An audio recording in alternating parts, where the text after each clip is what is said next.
सहनाववतु सहनौ भुनक्तु सह वीर्यं करवावहै तेजस्विनावधीतमस्तु मा विद्विषावहै। ओम शांति शांति शांतिः। श्री गणेशाय नमः। ओम श्री सरस्वत्यै नमः। ओम श्री गुरुभ्यो नमः। वक्रतुंड महाकाय सूर्यकोटिसमप्रभ निर्विघ्नं कुरु मे देव सर्वकार्येषु सर्वदा। या कुन्देन्दुतुषारहारधवला या शुभ्रवस्त्रावृता या वीणावरदण्डमण्डितकरा या श्वेतपद्मासना या ब्रह्माच्युतशङ्करप्रभृतिभिर्देवैः सदा वन्दिता सा मां पातु सरस्वती भगवती निःशेषजाड्यापहा।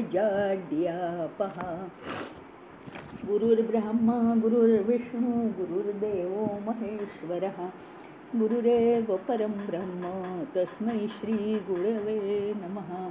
दक्षिणे लक्ष्मणो यस्य वामे तु जनकात्मजा पुरतो मारुतिर्यस्य तं वन्दे रघुनन्दनं। मनोजवं मारुततुल्यवेगं जितेन्द्रियं बुद्धिमतां वरिष्ठं वातात्मजं वानरयूथमुख्यं श्रीरामदूतं शरणं प्रपद्ये। राजाधिराज भगवान श्री रामचंद्र की जय। पवन सुत हनुमान की जय। उमापति महादेव की जय। बोलो भाई सब संतन की जय। श्री सद्गुरुनाथ महाराज की जय। मंगलमूर्ती मोरया। आता शत्रुघ्न निघालाय रावणाच्या आज्ञेनुसार लवणासुराचा नाश करायला। कारण च्यवन ऋषी जे भृगु ऋषींचे पुत्र आहेत ते च्यवन ऋषींनी येऊन श्रीरामाकडे अभयदान मागितलेलं आहे की लवणासूर जो आहे त्याचा आम्हाला खूप त्रास होतोय आणि म्हणून त्याचा वध करण्यासाठी श्रीराम तुम्ही समर्थ आहात। तर शत्रुघ्नावर ही जबाबदारी सोपवलेली आहे। आता श्रीराम लक्ष्मण भरत आणि सगळ्या माता यांनी भरभरून आशीर्वाद दिलेत शत्रुघ्नाला। तो सगळ्यात लहान आहे कारण आणि तो आता एवढ्या मोठ्या कामगिरीवर चाललेला आहे। तर बरोबर सैन्य घेतलेलं आहे आणि निघाला मधु कैटभाला मारण्यासाठी। मधु राक्षस आणि कैटभ राक्षस यांना मारण्यासाठी विष्णूंनी जो दिव्य अमोघ बाण वापरला होता ना तो आता रावणाने शत्रुघ्नाकडे दिलेला आहे जाता जाता की हा ठेव। त्याला काही सांगितलेलं आहे आणि हाच बरोबर तू ह्याचाच उपयोग करून त्या लवणासुराला तू ठार मारू शकतोस। श्रीरामांनी सांगितलं लवणासुराजवळ ह्याच्याच प्रमाणे एक त्यांनी शिवा आराधना केली होती आणि त्याच्याजवळ एक शिवानी दिलेला स्वतःच्या शूळातून निर्माण झालेला एक शूळ शिवानी त्याला दिलेला आहे। तो त्यांनी हातात घेतला तर कोणीच जिवंत राहत नाही। तर तुला एक अत्यंत जबाबदारीचं काम करायचं आहे की त्या शूळापर्यंत तो पोहोचला नाही पाहिजे। तो काहीतरी करण्यासाठी जर रस्त्यातून इकडून तिकडे जात असेल तर त्याला तू पकडलं पाहिजेस अत्यंत हुशारीने आणि शूळापर्यंत त्याला पोहोचू देऊ नकोस। तरच त्याचा तू वध करू शकशील। आणि हा बाण विष्णूंनी जो वापरलेला बाण आहे हा बाण तू वापर। हा आपल्याकडे आहे आणि तो परत येतो मारला की। तर त्याला त्या शूळापर्यंत जायची संधी देऊ नकोस। मग आता शत्रुघ्न हे सगळं आशीर्वाद आणि सगळी शस्त्रास्त्र सैन्य घेऊन निघालेला आहे। अपार आनंद झालेला आहे की कसं आहे, श्रीराम यांच्यावर प्रेम करण्यासाठी लक्ष्मण तर पाठोपाठचा मोठा भाऊ आहे आणि भरत आणि शत्रुघ्न यातला भरत, अशा रीतीने आणि कैकेयीचा डाव असल्यामुळे भरताची रामाशी जास्त जवळीक झाली की माझ्या आईने असं केलं पण मला तसं करायचं नव्हतं आणि त्याचं श्रीरामांवर प्रेम. मग आता काय झालं माहिती का, लक्ष्मण आणि भरत यांना त्यांचं मनापासूनचं प्रेम व्यक्त करायला खूप संधी मिळालेली आहे संपूर्ण रामायणात.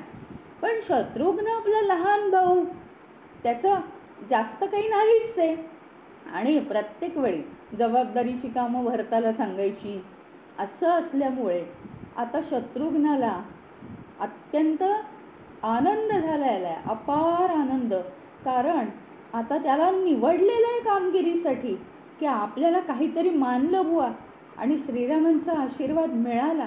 नाही तर आत्तापर्यंत नुसतं जसं भरत करतो तसं तो करायचा. त्याच्याही मनात काही कमी प्रेम नव्हतं पण ते व्यक्त करायची त्याला संधी नव्हती. अत्यंत आनंदाने तो निघालेला आहे. बरं, पराक्रम हा तर रघुवंशी यांच्या रोमारोमात मुरलेला आहे, त्याची काही त्याला काळजी नाही. आणि नंतर तो निघाल्यावर अनेक रात्री त्याला कुठे कुठे मुक्काम करावे लागले. हे काय जवळ नाही आहे ते पुरी, खूप जवळ नाही आहे. मग नंतर तो अशीच एक रात्र वाल्मिकींच्या आश्रमात सुद्धा थांबला. वाल्मिकींचे त्यांनी आशीर्वाद घेतलेले. वाल्मिकींच्या आश्रमात थांबला, त्यांना प्रणाम केला, सगळी आपली माहिती सांगितली. आणि ज्यावेळी तो आश्रमात थांबला होता तो बघा, म्हणजे की जी घटना घडतात ना त्यांचा योगायोग कसा दिसून येतो आपल्याला. पण तो योगायोग सामान्य माणसाला समजत नाही. तो योगायोग असा झाला, ज्या रात्री शत्रुघ्न वाल्मिकींच्या आश्रमात थांबला होता त्या रात्री पर्णशाळेत त्यांनी प्रवेश केला आणि त्याच रात्री सीतेने 2 जुळ्या पुत्रांना जन्म दिलेला आहे. आणि ही रात्री ही शुभवार्ता वाल्मिकींना कळली. लगेच बालकांचे नवीन जन्माला आलेल्या बालकांचे ग्रह काही बाधा होऊ नये त्याला, आणि ती बाधा नाहीशी करण्यासाठी एक संस्कार असतो, तो करण्यासाठी महर्षी तिथे गेले. 2 बाळं पाहून एवढे प्रसन्न झाले. आणि मग रक्षणविधीचा उपदेश त्यांनी बालकांना केला आणि मग त्यांनीच नामकरण विधी केला. मोठ्या मुलाचं नाव कुश ठेवलं आणि लहान मुलाचं नाव लव ठेवलं दिसायला. आता कुश नावाचं गवत आणि लव नावाची लोकर घेऊन ऋषींच्या ज्या स्त्रिया होत्या त्यांनी या दोघांचं मार्जन केलेलं आहे. आणि मुलांचा नामकरण विधी जेव्हा झाला तेव्हा ऋषींनी आणखीन एक गोष्ट केली. त्यांच्या गोत्राचा उल्लेख केला, त्यांच्या मातापित्यांचा उल्लेख केला नावाचा. आणि हे सगळं ऐकून शत्रुघ्नाला इतका आनंद आला की मी काय ऐकतोय, हे रामाची मुलं आहेत, इथे सीतामाता थांबलेली आहे. तो एकदम भानावर आला, पर्णशाळेत गेला आणि सीतेची भेट घेतली. आता तोही कर्तव्याला बांधलेला आहे. बस त्यांनी हे सगळं बघितलं आणि तो पुढे गेलेला आहे. आता दुसऱ्या दिवशी मात्र त्याला जायला पाहिजे. सीता मातेला त्यांनी नमस्कार केला आणि मी का निघालो आहे हे त्यांनी सांगितलं. लवणासुराचा वध करायला सीतेने सांगितलं, तू तुझ्या कर्तव्य पार पाड, निघ तू, इथं काहीही होऊ दे. आणि मग त्यांनी शेवटी सीता मातेला नमस्कार केला, पुढे वाल्मिकींना प्रणाम केला आणि तो आता पुढे निघालेला आहे. मग पुढे गेल्यावर काय झालं की त्यांनी श्रीरामांनी सांगितल्याप्रमाणे तो वाटत पाहत होता. सकाळची वेळ होती आणि सकाळ झाल्यावर नगराबाहेर पडलेला आहे राजा. आणि तो जात असताना रस्त्याने जाताना काही कोणाच्या हातात शस्त्रास्त्र नसतात. सकाळीच तो निघालेला आहे फेरफटका मारायच्या दृष्टीने. एवढ्यात काय झालं, मधुपुरीचं जे महाद्वार आहे मधुनगरीचं, त्या राक्षसाने ती नगरी निर्माण केली आहे. त्या मधुनगरीचं जे दार आहे महाद्वार, तिथे शत्रुघ्न उभा राहिला आणि त्याला अडवलं. म्हणजे असं त्यावेळी साधारण आता ऊन डोक्यावर येत आलं होतं बरं का.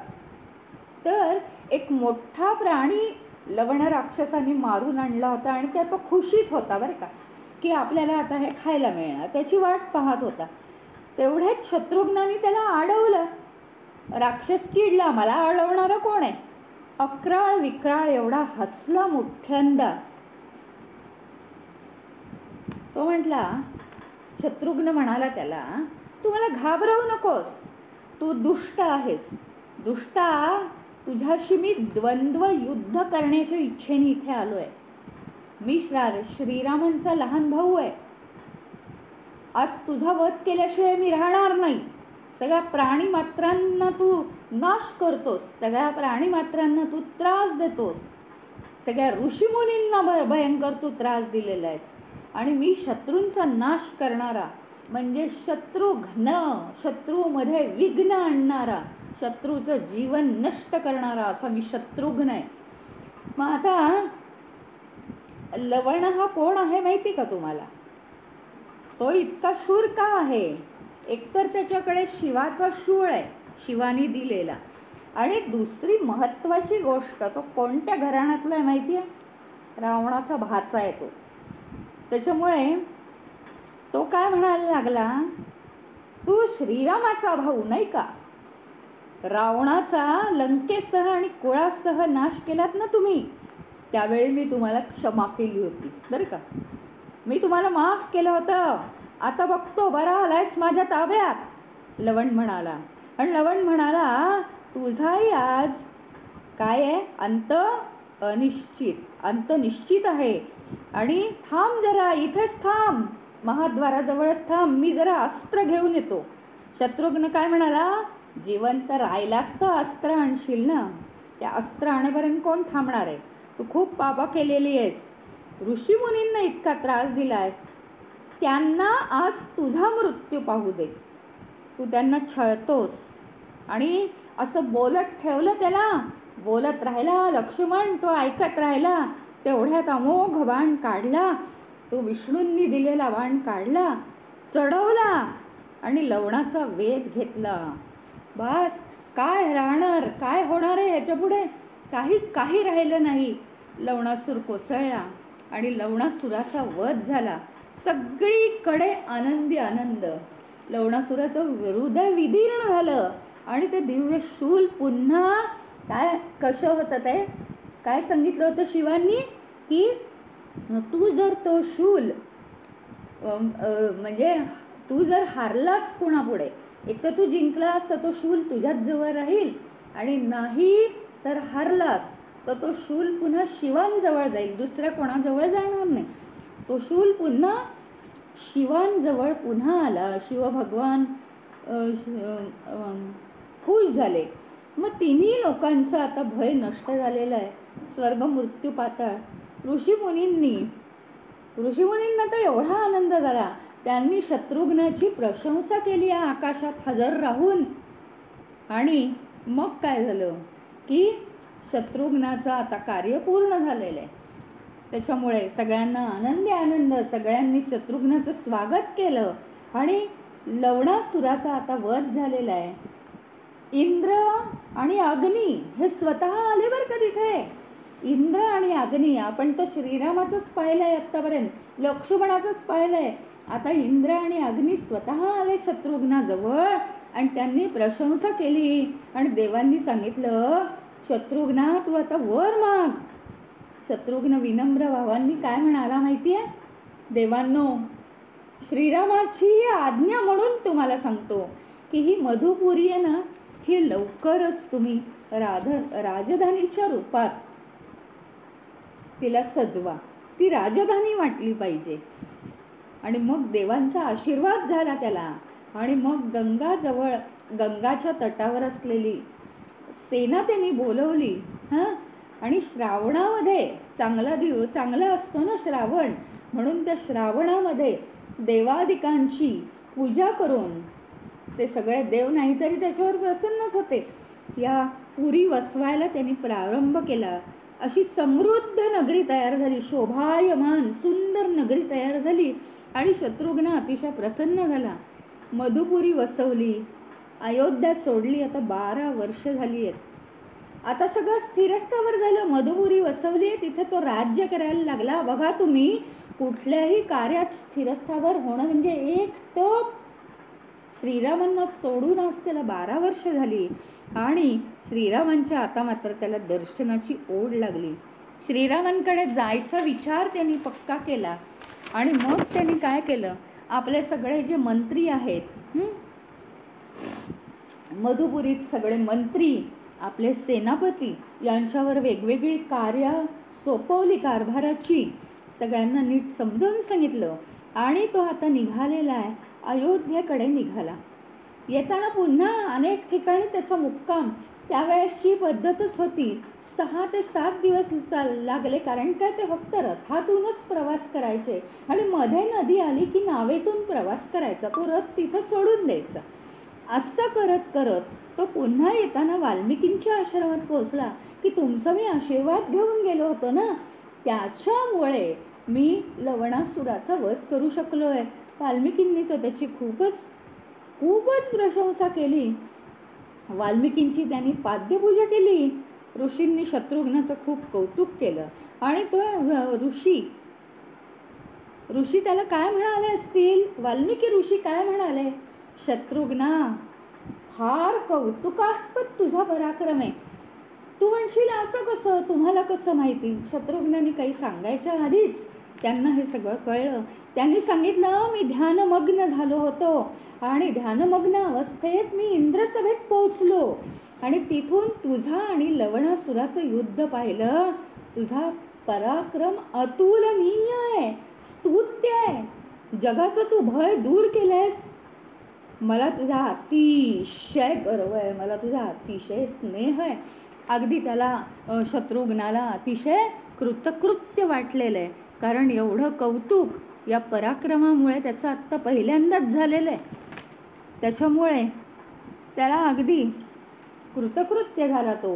आणि पुढे काय झालं, एवढं त्याचं वाल्मिकींशी बोलणं चालूच होतं.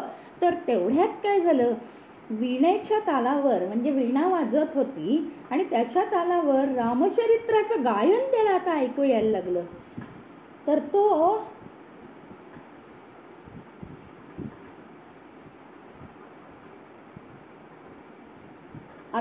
रामांबरोबर होता का मला सांगा. श्रीरामांबरोबर तो वनवासामध्ये नव्हता ना, फक्त लक्ष्मण आणि सीताच होती. काय काय घडलं ते त्याला थोडी माहिती होतं. आता रामचरिताचं गायन जे आहे, त्या गायनामध्ये रामाच्या चरित्रातले प्रत्येक प्रसंग गायलेले आहेत. त्यामुळे ते ऐकता ऐकता तो रात्रीचा पहुडला होता आणि तो ऐकत होता. तर काय झालं, तो वनवासात नाही, तर त्याला अनेक गोष्टी कशा घडल्या ते माहितीच नाही आहे. नवीनपणाने तो ऐकत होता हे सगळं. श्रीरामाचं जे जीवन आहे त्यातला एक एक प्रसंग जणू काय आत्ता घडतोय असं ते सुंदर गायन होतं आणि सुमधुर गायन. असं त्याला आता वाटायला लागलं की सध्याच काही हे घडतंय की काय. त्याच्या डोळ्यातून आता अश्रू वाहायला लागले की श्रीरामांनी किती हे सहन केलंय. काही वेळ तो तसाच ऐकत पडून राहिलेला होता. अजूनही काही दिवस तो त्या आश्रमात राहिला. याच विचारात गुंग झाला की काय हे श्रीरामांचं जीवन. आणि मग वाल्मिकींची त्यांनी आज्ञा घेतली आणि तो पुन्हा एकदा अयोध्येला निघाला. 7 दिवस अयोध्येला त्याला राहता आलं. का ते आता सांगते. अयोध्येत पोहोचला आणि श्रीरामांच्या महालात त्यांनी डायरेक्ट श्रीरामांच्या महालात अगदी कधी एकदा श्रीरामांना भेटतो असं त्याला झालं होतं. कारण 12 वर्ष झाली घर सोडून. आणि होतं, अरे वर्षभर जरी मुलं बाहेर असली तरी असं होतं की आज वर्षांनी परत आला, 5 वर्षांनी परत आला, म्हणजे काय करून काय नको तसं त्याला झालं होतं. श्रीराम हे बसले होते, त्यांचे मंत्री बिंत्री यांच्याबरोबर बसले होते. शत्रुघ्न अचानक आला, प्रणाम केला, म्हणाला, तुम्ही सांगितलेलं लवणासुराचा वधाचं काम झालेलं आहे. मधुपुरी वसवलेली आहे. तुम्हाला बघून, तुम्हाला सोडून आज 12 वर्ष झाली आणि मला आता तुमच्याशिवाय राहणं शक्य नाही आहे. म्हणून मी आलो आहे. माझ्यावर आपण कृपा करावी, म्हणजे मला परत डावलून देऊ नये. त्याला माहिती होतं श्रीराम म्हणणार आहेत, तू तुझं कर्तव्य का नाही करत, राजा आहेस तू. श्रीरामांनी शत्रुघ्नाला हृदयाशी धरलं. आत्ता आलाय, एवढा त्याचा मनातला भाव हृदयातला भरून आलाय. शत्रुघ्नाला सांगितलं, शत्रुघ्ना त्याला समजावून सांगितलं, राजाने क्षत्रिय धर्माला अनुसरून वागलं पाहिजे. राजाने भावभावनांचा घोळ करू नये. तू वेळोवेळी तुला पाहिजे तेव्हा मला भेटायला ये ना, मी काही म्हणतोय का तुला, पण तुला ओढ कसली पाहिजे की राज्यकारभार नीट करण्याची. राज्यकारभार हे आपलं घरचं काम नाही आहे, ते मोठं जबाबदारीचं काम आहे, समाजाचं काम आहे. तू येत जा, तू मला प्राणाहूनही प्रिय आहेस, पण आता 1 आठवडा तू राहा शत्रुघ्ना आणि तू परत जा. कर्तव्य तुझं इतकं मोठं झालं आता आणि ते तुझं कर्तव्य तुला बोलवतंय, ते पार पाड. राज्याचं पालन करणं हे राजाचं सगळ्यात आवश्यक कर्तव्य. आणि थोडे दिवस तू इथे राहा, नाही म्हणत नाहीये मी, आणि मग तू निघून जा शत्रुघ्ना. शत्रुघ्न म्हणतो जशी आज्ञा. आणि मग पुन्हा तो 7 दिवसांनी निघतो आहे आणि लंकेतून तो निघाला आहे. आता ह्या लंकेतून नाही, अयोध्येतून तो निघाला आहे. आणि श्रीरामांना आता शिवजींनी एक गोष्ट सांगितली होती ना की अयोध्येला गेल्यावर तू राज्य कर. म्हणजे श्रीराम जेव्हा लंकेतून निघाले तेव्हा नाही का दशरथानी दर्शन दिलं होतं, आशीर्वाद दिले होते. त्यावेळी आधी शिवाजी आले होते तिथे. शिवाजी म्हणाले पित्याला भेटा. त्याच्या आधी त्यांनी सांगितलं होतं श्रीरामांना की तू आता अयोध्येला जा, तिथे तुझं स्वागत होईल, राज्य ग्रहण कर, अभिषेक करून घे, आणि सगळ्यात महत्त्वाचं म्हणजे अश्वमेध यज्ञ कर, म्हणजे राज्य संपन्न होईल, समृद्ध होईल. आणि राज्य करणं म्हणजे तू राज्य करणं, याच्या आड नियतीसुद्धा येऊ शकत नाही. तू उत्तम राजा आहेस. आता हे असं ऐकल्यानंतर आता शत्रुघ्नाला पाठवलेलं आहे, त्याला त्याच्या कार्याची ओळख करून दिलेली आहे, जबाबदारीशी त्याला ओळख करून दिली. शत्रुघ्न निघालेला आहे. आता अश्वमेध यज्ञाची तयारी करावी असं श्रीरामांच्या मनात आहे. त्याने पुरोहित ब्राह्मण यांच्याशी चर्चा केली की मला अश्वमेध यज्ञ करण्याची इच्छा आहे.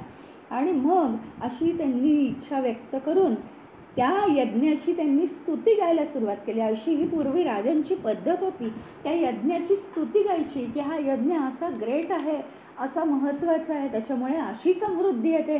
असं होतं. सगळे काय ते ह्याच्यातले आपल्या राजधानीतले सगळे जे लोक असतात ते सुखी समृद्ध संपन्न होतात, रोगराई नष्ट होते.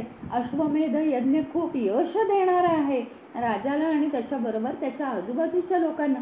असं त्यांनी श्रीरामांनी यज्ञाची खूप स्तुती केली. सर्वांना खूप आनंद झाला आणि सगळ्यांनी मान्यता दिली, सगळे कामाला लागले. मग सर्वांना रीतसर आमंत्रणं झाली पाहिजेत. त्यांची आल्यानंतर राहण्या खाण्यापिण्याची पद्धतशीर व्यवस्था झाली पाहिजे. या सगळ्या गोष्टी भरत आणि लक्ष्मण यांच्यावर सोपवलेल्या आहेत. आणि मग सुग्रीव आणि विभीषणाला विसरणार कसं? हे राज्य हे त्यांच्याचमुळे मिळालेलं आहे. अयोध्येपर्यंत पोहोचले कसं आपण? म्हणून त्यांनी सुग्रीव आणि विभीषणाला पहिलं बोलावणं पाठवलेलं आहे. श्रीरामांनी स्वतः आमंत्रण दिलेलं आहे. यज्ञाचा घोडा सोडला गेला, मोठी तयारी झाली. किती सर्व दूर इतकी उत्तम तयारी झाली याची. आणि सालंकृत यज्ञ केला गेला. इतकं वातावरण पवित्र झालं होतं. आणि एवढी मोठी तयारी, एका दिवसाला सुद्धा यज्ञाला काय खर्च आहे किंवा यज्ञाची काय व्यवस्था आहे, जबरदस्त.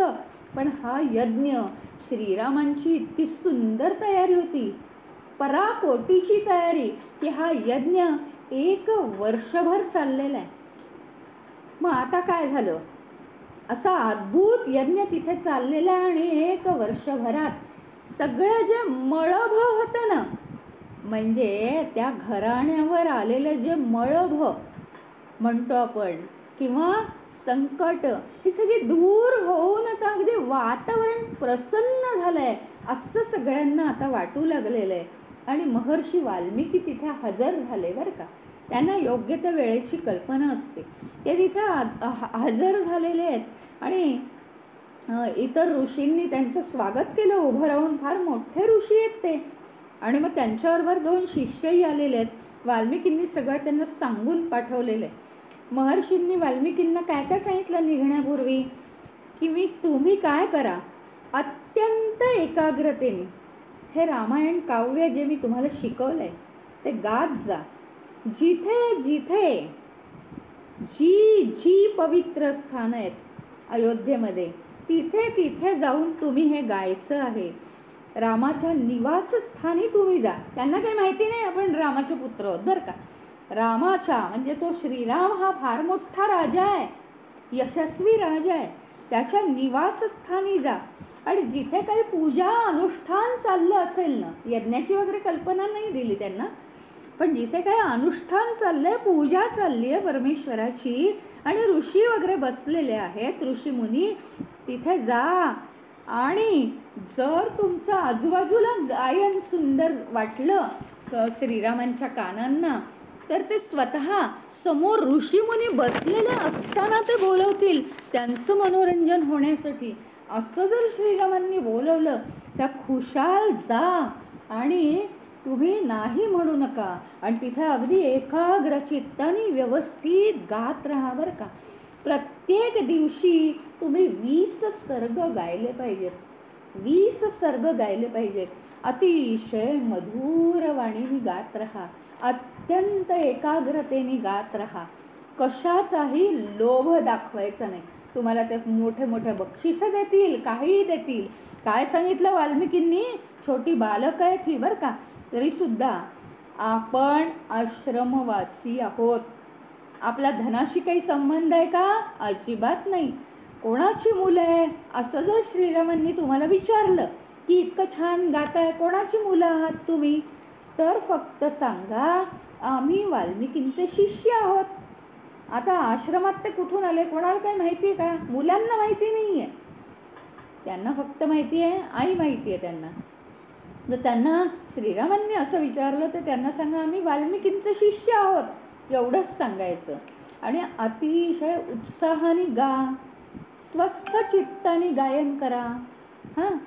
आणि मग आता वाल्मिकींची आज्ञा मानून आणि त्यांच्या चरणावर मस्तक ठेवून हे पर्णकुटीतून हे दोघंजण बाहेर पडलेले आहेत. रात्र झाली. आता कुमारांनी स्नान केलं बरं का. पहिल्यांदा स्नान करतात, त्याच्यानंतर होम केला. कारण काय, यज्ञाचं सगळं काम कधी रात्री संपतं ना, रात्री समाप्त होतं आणि दिवसभर थकल्यामुळे सगळ्यांना गायन बियन ऐकायचं असतं. श्रीराम हा राजा आहे. तर रात्र झाल्यावर त्या दोन्ही बालकांनी स्नान केलं, होम केला आणि त्यांनी गायला सुरुवात केलेली आहे. श्रीरामांना इतकी उत्सुकता वाटली, किती सुंदर गायन आहे. आणि हे गायन ऐकण्यासाठी आधी सगळे महर्षी राजे सगळे तिथे आलेलेच आहेत बरं का यज्ञासाठी. तर हे सगळे महर्षी राजे यांना दूत पाठवले. आजूबाजूला ते राहिलेलेच आहेत तिथे नगरीमध्ये. वेदवेत्ते, ब्राह्मण सगळ्यांना बोलवलं की इथे ना सुंदर गायनाचा आवाज येतोय, तुम्ही लवकर या. सर्वजण तिथे आले आणि या कुमारांना बोलवून घेतलं. आता श्रीरामांनी इथे समोर येऊन तुम्ही आता गायन करा, इकडून तिकडून करू नका, आम्हाला बघायचं आहे तुम्ही कोण आहात. असं अतिशय लोक मंत्रमुग्ध झाली आणि लोकांमध्ये संभाषण झालं की काय आहे, किती सुंदर गायन आहे. हां. आणि लोक आता चर्चा काय करायला लागलेत आपापसात, ही तर मुलं सेम रामासारखी दिसतात, अगदी रामासारखी दिसतात. 20 सर्ग पूर्ण झाले. श्रीरामांनी भरताला मग काय सांगितलं की यांना इतकं सुंदर गायलं आहे, यांना खूप रत्न देऊन यांचा सत्कार कर सगळ्यांसमोर. आता त्यांनी भरतानी रत्न आणली हां आणि त्यांना दिली, तर त्यांनी ती स्वीकारली नाही. दोघंही जण म्हणाले याचा आम्हाला काय उपयोग, आम्ही आश्रमवासी, आम्ही फळामुळांवर उपजीविका करतो, आम्हाला त्याचा काहीच उपयोग नाही. म्हणजे श्रीरामांनी मग त्या बालकांना प्रश्न केला. बालकांचं हे वागणं पाहून सगळ्यांना इतकं आश्चर्य वाटलं की एवढी छोटी बालकं आणि यांना कसं काय लोभ नाही या धनाचा आणि या रत्नांचा. आम्हाला दिलं असतं तर आम्ही घेऊन गेलो असतो. तर श्रीरामांनी त्या बालकांना विचारलं, हे काव्य किती सर्गांचं आहे, याची रचना कोणी केली? मग ज्या ऋषींनी रचना केली ते सध्या कुठे आहेत? धावत जाऊन त्यांचे चरण पकडावे असं वाटत होतं श्रीरामांना. आणि मग बालक म्हणाले, खरं सांगू का महाराज, या काव्यात तुमचं जीवनचरित्र सांगितलेलं आहे आणि ते महर्षी वाल्मिकींनी ते रचलं आहे. आणि ते सध्या कुठे आहेत सांगू का? हा जो तुमचा यज्ञ आहे ना, त्या यज्ञामध्ये ते उपस्थित आहेत.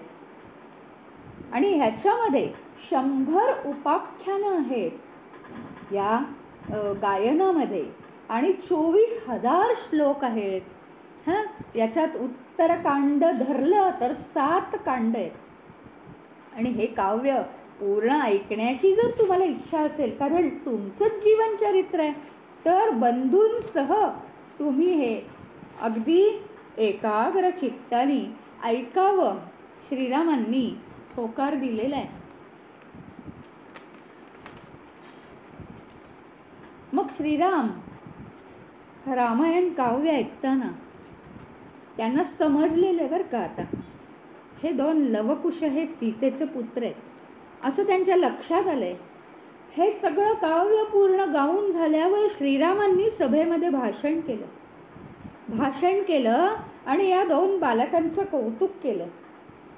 वाल्मिकींकडे गेलेले आहेत आणि त्यांना सांगितलं, अगदी ते म्हणजे गहिवरून आले श्रीरामांना, की आपण हा सीतेवर अन्याय केलेला आहे, ही आपली बालक आहेत आणि या बालकांचा सीतेसह आपण पुन्हा स्वीकार केला पाहिजे असं त्यांना वाटलं बरं का. ते वाल्मिकींकडे गेले की काय योग्य काय अयोग्य. त्यांनी सांगितलं, आपल्या आश्रमात राहून एवढे वर्ष राहून, आता सीतेनी बालकांना जन्म दिला म्हणजे काय, 1 वर्ष झालं की नाही पूर्ण, ती जेव्हा गरोदर होती तेव्हा तिला त्याग केला होता आणि बालकांचा जन्म 1 वर्ष नाही बरीच वर्ष झाली, आता बालकं मोठी झाली आहेत. वाल्मिकींकडे गेले आणि त्यांना सांगितलं की आश्रमात राहून जर सीतेचं आचरण शुद्ध झालंय असं तुम्हाला वाटलं असेल तर तिने खात्री करून देण्यासाठी इथं यावं. सिद्ध करणार असेल ती की मी शुद्ध आहे तर तिने इथे यावं आणि स्वतःवरचा आणि माझ्यावरचा हा जो लोकापवाद आहे तो दूर करावा. लोकांना पटलं तर मी तिचा स्वीकार करीन. तिने उद्या सकाळी इथे यावं. सकाळी यावं म्हणून वाल्मिकींनी सांगितलं की सीता ही शुद्धच आहे, मी तिला सांगतो. वाल्मिकींनी सीतेला निरोप पाठवला आणि वाल्मिकींनी अनुमती दिली की ती येईल. पतीचं ऐकणं हाच तर स्त्रीचा धर्म आहे, ती येईल, नक्की येईल. मग श्रीरामांनी दुसऱ्या दिवशी सकाळी सगळे सिद्धपुरुष आणि ऋषी मुनी यांना बोलवलेलं आहे, विद्वान पंडित या सगळ्यांना बोलवलं सीतेची शपथ ऐकायला. तिने सांगावं की मी शपथ घेऊन सांगते, माझं मन शुद्ध आहे वगैरे. आता सगळेजण हजर झाले. एवढ्या मोठ्या वाल्मिकींबरोबर एवढी मोठी सभा हजर झाली आणि वाल्मिकींबरोबर सीता आलेली आहे. तिने मान खाली घातलेली आहे आणि मनात तिच्या केवळ श्रीरामांची मूर्ती आहे हे तिच्या डोळ्यांवरूनच दिसतंय. तिचे डोळे अश्रूंनी भरून गेलेले आहेत, मन व्याकुळ झालेलं आहे. आणि वाल्मिकी श्रीरामांना उद्देशून म्हणतायत, हे श्रीरामा, लोकापवादासाठी, म्हणजे आता पहिल्यांदा वाल्मिकी बोलणार आहेत सभेमध्ये आणि मग सीता बोलेल. ती एकदम येऊन कशी काय बोलेल, तर ते आता वाल्मिकी ऋषी सांगतायत की मीच हिची आधी ग्वाही देतोय की हे श्रीरामा, लोकापवादासाठी जिचा तू त्याग केला आहेस आणि जिला तू माझ्या आश्रमाजवळ सोडलेलं आहेस, ती पतिव्रती सीता आपल्या पातिव्रत्याबद्दल खात्री करून देण्यासाठी, सिद्ध करण्यासाठी आज इथे यायला तयार झाली आहे. आणि राजा, तिला झालेले हे जे 2 जुळे आहेत त्याचा मी काय आहे, साक्षी आहे, हे तुझेच पुत्र आहेत. मी स्वतः कधीही असत्य भाषण करत नाही. आणि सीता जर पापरहित आहे हे मी सांगितलं आणि मला काहीही भोगावं लागलं नाही, तर माझं पुण्यकर्माचं फळ मला नक्की मिळणार आहे. मी कधीही खोटं बोलत नाही. वाल्मिकी म्हणतायत सीता शुद्ध आहे, तिचं आचरण शुद्ध आहे, कारण पती हेच तिचं मूळ दैवत आहे, तिचं दुसरं दैवत नाही. वाल्मिकींचे डोळेसुद्धा पाणावले. ही तुझी पत्नी जी आहे ती पूर्णपणे शुद्ध आहे. आणि हे नुसतं नाही, नुसतं माझ्याकडे ती राहिली म्हणून नाही, तर मी माझ्या दिव्य ज्ञानाने हे सगळं जाणून घेतलं आहे. म्हणून तुला सांगतो, माझं भाषण आयुष्यात असत्य ठरणार नाही. आणि आपलं म्हणणं बरोबर आहे असं श्रीरामांनी हात जोडून ऋषींना सांगितलं. त्या म्हणण्यामध्ये, हात जोडण्यामध्ये एवढाच फक्त उद्देश होता की लोकांच्या पुढे आपण काही करू शकत नाही. मलाही हे माहितीच होतं. आता श्रीरामांनी बोलायला सुरुवात केलेली आहे. श्रीराम म्हणतात वाल्मिकींना की ब्रह्मन, तुमच्या निष्कलंक शब्दांनी माझी खात्री झाली आहे. पण एक सांगतो, पूर्वीसुद्धा देवांच्या साक्षीने लंकेतून निघताना, अयोध्येत येण्यापूर्वी देवांच्या साक्षीने, अग्नीच्या साक्षीने सीतेची अग्निपरीक्षा केली होती. आणि मगच मी सीतेला घरी घेऊन आलोय. पण अतिशय वाईट लोकपवाद झाला आणि त्याच्यामुळे मी तिचा त्याग केला. मला क्षमा करा हे जर माझं चुकलं असेल तर. लवकुश ही माझी मुलं आहेत हेही मला कळलंय, त्यांनी सांगितलं. आणि मग आता सीता पुढे आलेली आहे बरं का. सीता पुढे आली. भगववस्त्र तिने धारण केले. ती वाल्मिकींच्या आश्रमात आहे ना सध्या. आता राजवस्त्र नाही आहे. हात जोडले, मान खाली घातली आणि ती म्हणायला लागली, आता मी श्रीरामांशिवाय इतर पुरुषांचा विचार कधीही मनात आणला नसेल तर विष्णुपत्नी भूदेवी म्हणजे पृथ्वी माता मला पोटात घेईल. कारण पातिव्रत्य हे मनात असतं आणि इतकी शुद्ध विचारांची मला जर 10 वेळा लोकांपुढे पातिव्रत्य शुद्ध करावं लागत असेल, सिद्ध करावं लागत असेल, तर त्याच्यापेक्षा हे जिवंत राहणंच नको ना. ती अगदी अतिशय कंटाळली होती. श्रीरामांशिवाय दुसऱ्या पुरुषाची ओळखसुद्धा मला नाही आहे.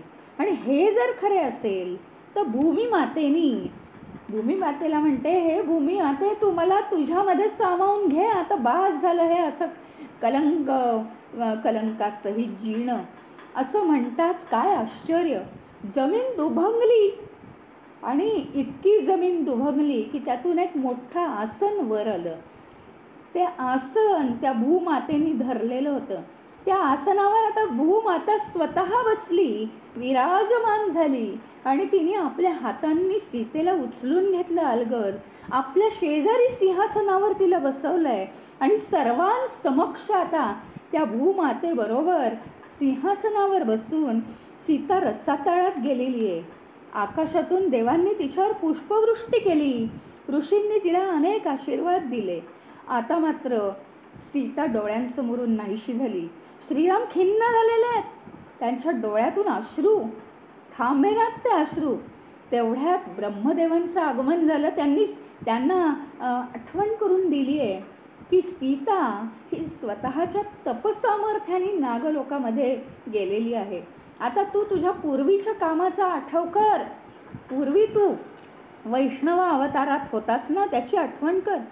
वाल्मिकींनी रचलेलं रामायण पूर्ण ऐक.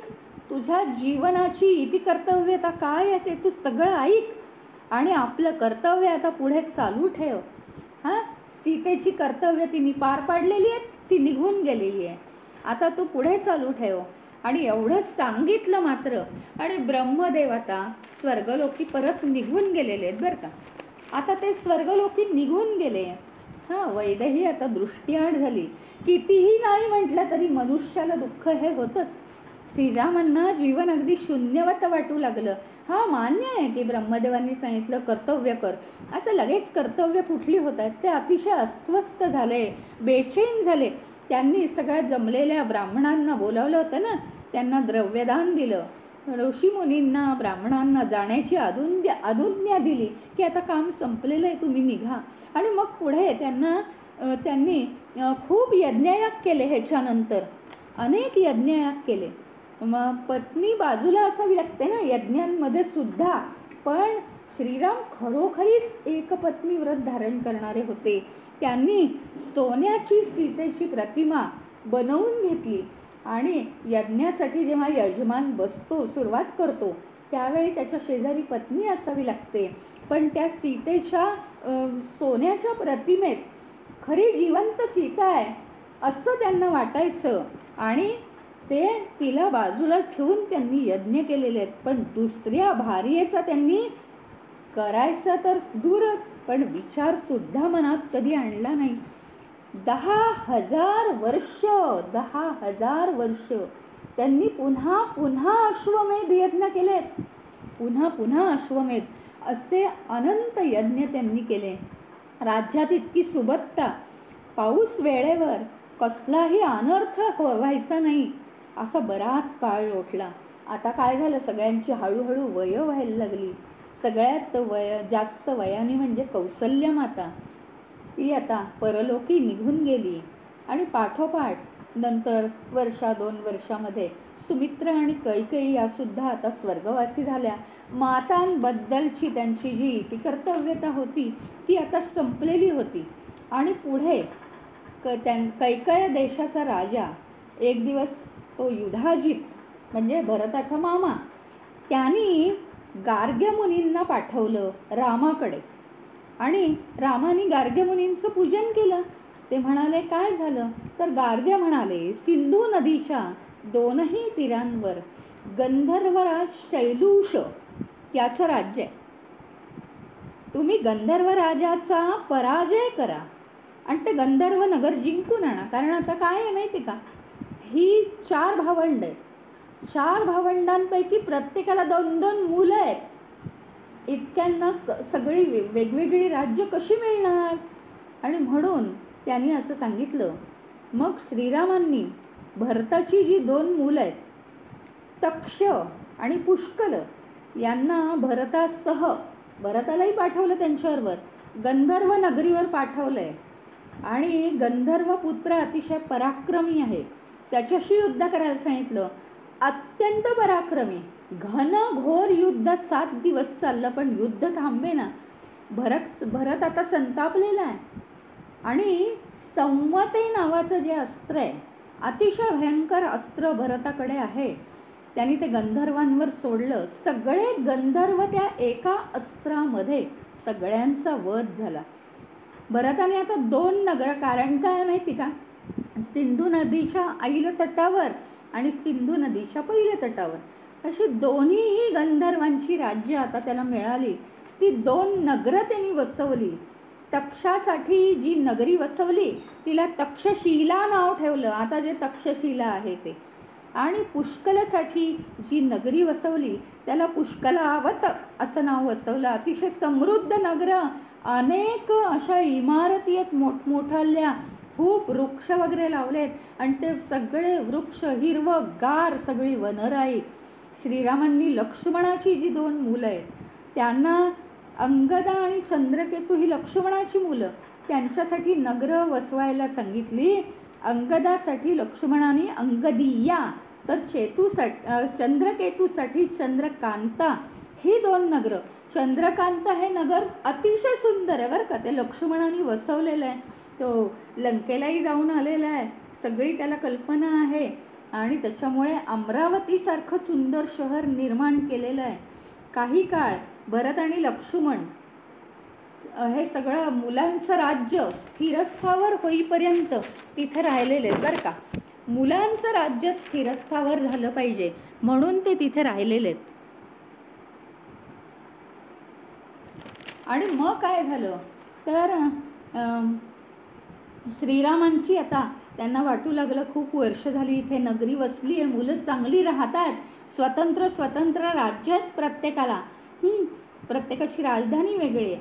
मग ते सगळं आपल्या मुलांबरोबर राहिले. स्थिरस्थावर झाल्यावर मनात विचार आला की आता श्रीरामांचंही वय झालेलं आहे, आता आपण सगळेच भाऊ, म्हणजे श्रीरामांशिवाय भरत आणि लक्ष्मणाला तर राहणंच शक्य नव्हतं, आपण सगळेच भाऊ आता एकत्र राहू, श्रीरामांची सेवा शुश्रूषा करता येईल. आणि पुन्हा मग त्यांच्याबरोबर राहण्यासाठी ते अयोध्येला आले. श्रीरामांनी जीवनामध्ये सगळी लोककार्य आता पूर्ण केली होती, धर्माचं आचरण तर आयुष्यभर केलं आणि सगळी कार्य कर्तव्य पूर्णत्वाला नेली. भरत, राम आणि लक्ष्मण हे तिघही भाऊ आता आनंदाने अयोध्येमध्ये काळकंठत राहिलेले आहेत बरं का. आणि श्रीराम जीवनातल्या सगळ्या अडचणींवर मात करून आनंदाने आता राज्य करत होते. राज्य करण्याशिवाय ते काहीही करत नव्हते. आता त्यांची सगळी कर्तव्य संपली होती. अतिशय कर्तव्य तत्पर आणि धर्मपरायण. एकदा त्यांच्याकडे काय झालं माहिती का, असं ते सुंदर राज्य करत असताना, म्हणजे शेवटपर्यंत ही नियती माणसाला कसं सोडत नाही आणि तरी माणसाला का वेडी आशा असते ते इथे आपल्याला दिसून येतं. आता ते अतिशय सुंदर रीतीने कशाचाही मोह न ठेवता आलेल्या सगळ्या अडचणींना विसरून आपल्याला आता सुंदर राज्य करायचं आहे, बस मनसोक्तपणाने ते राज्य करत होते. तर एका तपस्व्याच्या रूपात काळ आलेला आहे त्यांच्याकडे, काळ. तर एक सूर्यतुल्य दूत आपली भेट घेण्यासाठी आलेला आहे असा निरोप लक्ष्मणाला दिला त्याने. लक्ष्मणाने तर रामाला येऊन सांगितलं. श्रीरामांनी तपस्व्याला आत बोलवलं. हां, तर श्रीरामांचा अभ्युदय व्हावा, त्यांचा विकास व्हावा, समृद्धी व्हावी असा त्यांनी काय केला, त्यांना आशीर्वाद दिला आणि त्यांना शुभेच्छा दिल्या. मग श्रीरामांनी कुशल विचारलं, कसे आहात, काय आहात, इथे येण्याचं प्रयोजन काय. सिंहासनावर बसवलं मोठं, कारण काय, तो तपस्वी होता मोठा. आणि श्रीरामांना मग म्हणाला तो तपस्वी, मला तुमच्याशी आता एकांतात बोलायचं. आपण बोलत असताना मात्र इथे जर कोणी आला तर तुमच्या हातून त्याचा वध होईल, ते मी आधीच सांगून ठेवते, ते बरं होणार नाही. श्रीराम म्हणाले मान्य आहे. मग श्रीरामांनी काय केलं, द्वारपाल उगीच काय करेल, हो नाही करेल काहीतरी, म्हणजे तो इतकं सिरियसली बघणार नाही. द्वारपालाला जायला सांगितलं, तू इथून निघून जा. आणि द्वारपालाच्या जागी लक्ष्मणाला उभं राहायला सांगितलं, मोठ्या जबाबदारीने तू इथे राहा. आणि त्याला पूर्ण कल्पना दिली की कोणालाही तू आत सोडू नको, नाही तर त्याचा वध होईल. असा हा तपस्वी आहे, त्याने मला सांगितलं.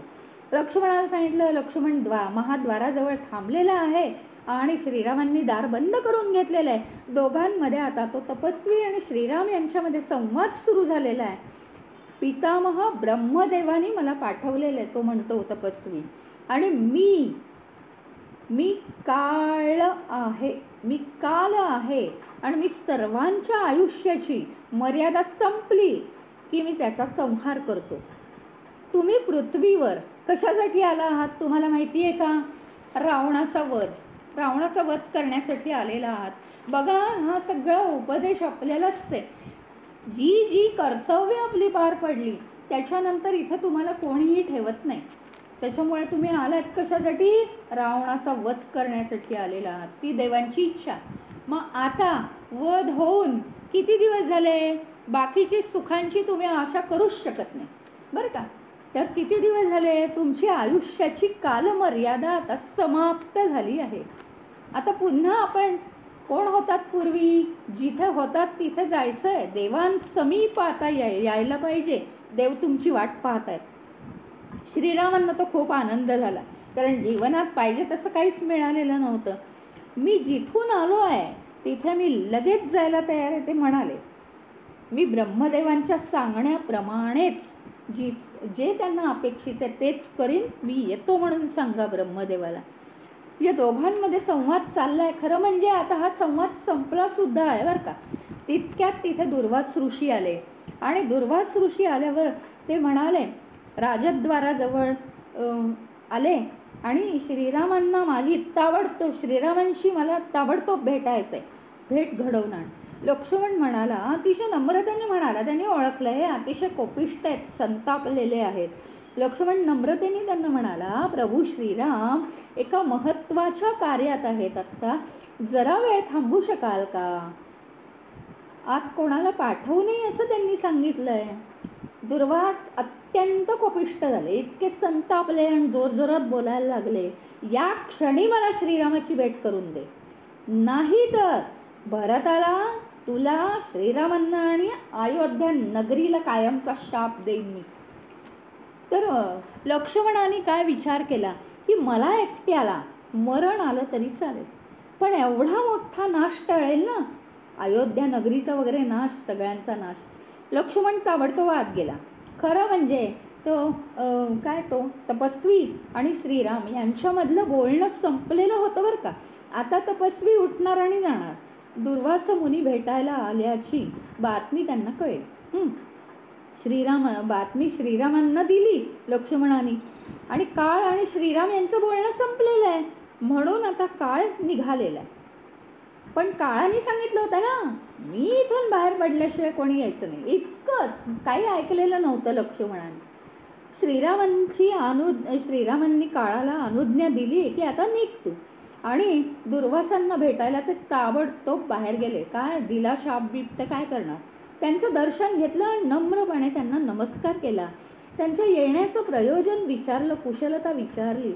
दुर्वास म्हणाले, माझं अनशन व्रत आज पूर्ण झालेलं आहे. अनशन म्हणजे अन्न न खाणं, आणि आता त्याची आज समाप्ती आहे.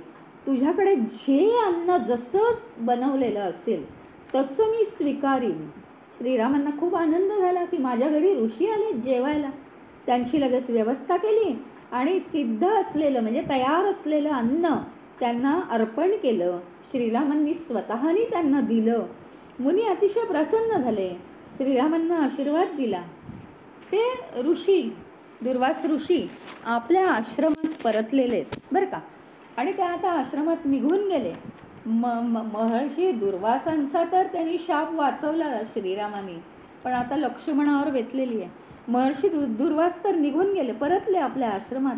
श्रीरामांना काळाने सांगितलेले शब्द आता आठवलेले आहेत, त्यामुळे त्यांना खूप दुःख झाले. श्रीरामाला खिन्न झाल्या अतिशय, आणि खाली मान घालून डोळ्यातले अश्रू थांबेनात, त्याच्या मुखातून शब्द बाहेर येईना. दुर्वास निघून गेल्यावर लक्ष्मण आत आलाय, म्हणाला, हे काय चाललंय श्रीरामा, माझ्या इतक्या साध्या मनुष्यासाठी एवढी चिंता कशासाठी. मला माहिती आहे, तुम्ही मला आधीच सांगितलंय ना की काळ वध करणार आहे माझा. मग कालगती पूर्वसंचितानेच तर चालते. काळाची गती तुम्ही किंवा मी थांबवू शकणार आहे का. आणि तुम्ही वध केलात तरच मी मरण होईल, आणि तुम्ही नाही वध केलात तर मी वाचीन, असं अजिबात नाही. म्हणजे आपण इथे सुद्धा हे शिकतो, आपण याला दोष त्याला दोष, पण नाही.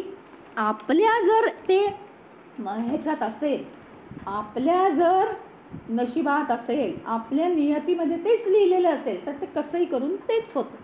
मग तो म्हणतोय की कालगती ही पूर्वसंचिताने ठरलेली आहे. माझा जर दिवस आज ठरला असेल मरणाचा, तर तुम्ही ते का थांबवताय.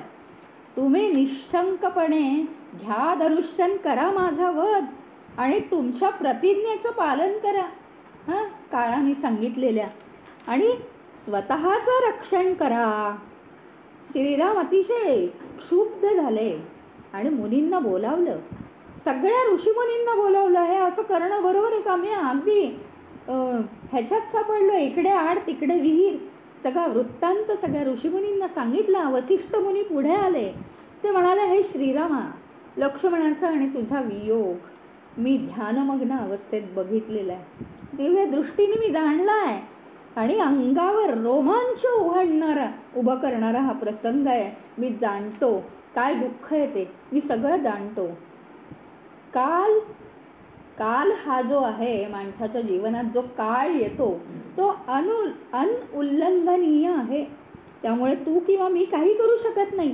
तू लक्ष्मणाचा त्याग कर. वाल्मिकींनी, वसिष्ठांनी एक चांगला मार्ग सांगितला. तू लक्ष्मणाचा त्याग कर. त्याग म्हणजे काय, त्याला राज्याबाहेर जायला सांग. ह्याचा अर्थ आता त्याग आणि वध हे दोन्ही सारखेच आहेत. तुझ्या हातून कधी लक्ष्मणाचा वध होईल का. वसिष्ठ म्हणतात, तू त्याचा त्याग कर, चांगला उपाय. त्याग आणि वध हे शास्त्राच्या दृष्टीने दोन्ही एकच आहे. श्रीराम म्हणाला की हो, मी लक्ष्मणाचा त्याग केलेला आहे. मग श्रीरामांनी त्याग केला. लक्ष्मण काय म्हणतोय माहिती का? लक्ष्मण काय विचारतोय? श्रीरामांनी माझ्या जीवनाचा त्याग केला, त्याच्यापेक्षा मला बाण मारला असता तर बरं झालं असतं. माझ्या जीवनातलाच मुळी राम निघून गेलाय, मी आता जगून काय करू, असा विचार लक्ष्मणाने केला. आणि त्वरित अगदी लक्ष्मण शरयू नदीकडे गेलेला आहे. शरयू नदीच्या काठी लक्ष्मणाने स्नान केलं, इंद्रिय संयमन केलं आणि योगाच्या साह्याने आता श्वास रोखला आहे आणि समाधी लावली आणि परलोकी निघून गेलेला आहे. आपल्याला माहिती आहे, ज्ञानेश्वर माऊलींची समाधी आपल्याला माहिती आहे कशी संजीवन समाधी घेतली. तुम्हाला खरं सांगू,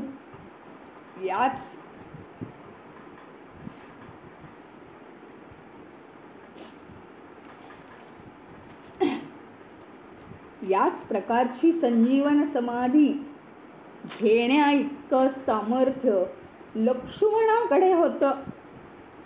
म्हणजे एवढ्या राजघराण्यात जन्म होऊन सुद्धा, म्हणजे श्रीरामांबरोबर राहून किती संयम लक्ष्मणाच्या वागण्यात. आणि आपण सगळ्यांनी श्रीरामगीता ऐकली होती. लक्ष्मणाने पूर्ण ज्ञान कसं आत्मसात केलं आहे बघा, की त्याला अंतकाळी सुद्धा त्या ज्ञानाचा उपयोग झाला आहे, की आता आपलं काहीही राहिलेलं नाही म्हणून ह्या देहामधला श्वास थांबवायचा. म्हणजे ते काय आपल्याला तुम्ही आम्ही म्हटलं तर श्वास थांबवायचा असं नसतं, ते योगाच्या साह्याने सगळे इंद्रियांचं शमन करून श्वास थांबवायचा असतो.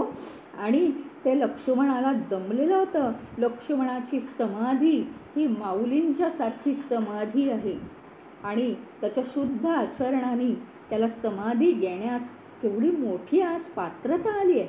लक्ष्मण स्वर्गलोकी गेला हे कळलं. श्रीरामांनी भरताला राज्याभिषेक केला. आता लक्ष्मण नाही तर माझ्या जीवनात काही अर्थ नाही. भरताला काही समजलं नाही, त्यांनी राज्याभिषेक करून घेतला. पण त्याला आता कल्पना आली हळूहळू आणि स्वतःसाठी परलोकी जाण्याची जेव्हा श्रीरामांनी तयारी केली तेव्हा भरतांनी सांगितलं, मला हे राज्य नको, काही नको. लवकुशांना भरतांनी राज्याभिषेक केलेला आहे आणि शत्रुघ्नाला सुद्धा आता ताबडतोब बोलवून घेतलेलं आहे. आणि श्रीराम आता परलोकी निघाले आहेत म्हणून नगरजनांना सुद्धा ही बातमी कळलेली आहे. श्रीरामांना सगळे नगरजन म्हणतात की तुम्ही जसं कराल तसं आम्ही करणार आहे, तुम्ही जिथे जाल तिथे आम्ही येऊ आणि आमचा त्याग जर तुम्हाला करायचं नसेल तर तुम्ही आमचे पुत्र भार्या यांसह आम्ही सगळेजण तुमच्याबरोबर स्वर्गात यायला तयार आहोत, पण तुम्ही आम्हाला पाहिजे, आम्हाला बरोबर न्या. श्रीरामांनी लवकुशांचा राज्याभिषेक करवला आणि प्रेमाने त्यांना आपल्या हृदयाशी धरलं आणि त्यांना त्यांच्या राजधानीला जायला सांगितलं. शत्रुघ्नाला भरतांनी बोलावणं केलेलं आहे. शत्रुघ्नाने आपल्या 2 पुत्रांना राज्याभिषेक करवला आहे आणि त्यांच्या हातात ते राज्य सोपवलं. श्रीराम आणि भरत हे आता परलोक गमन करणार आहेत हे शत्रुघ्नाला समजलं. शत्रुघ्न म्हणाला, माझं तुमच्याशिवाय या पृथ्वीवर काही नाहीच आहे, मी पण तुमच्याबरोबर येणार. आणि हे सुग्रीवालाही समजलं. सगळी वानर सेना पुढे टाकून सुग्रीव पण श्रीरामांबरोबर परलोकी जायला निघालाय. खरं सांगायचं तर विभीषण पण इथे आलेला आहे. पण श्रीरामांनी सांगितलं,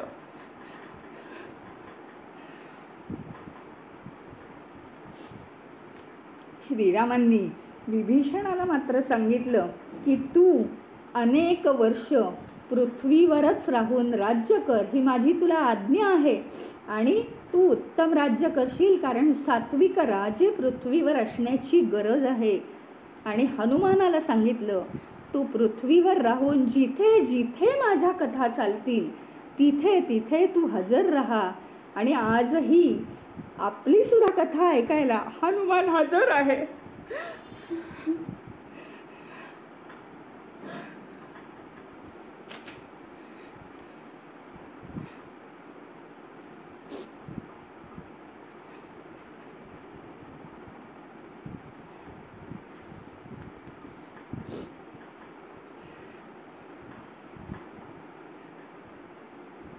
आज हनुमानाच्या इच्छेनीच आपली कथा एक महिनाभर चालली.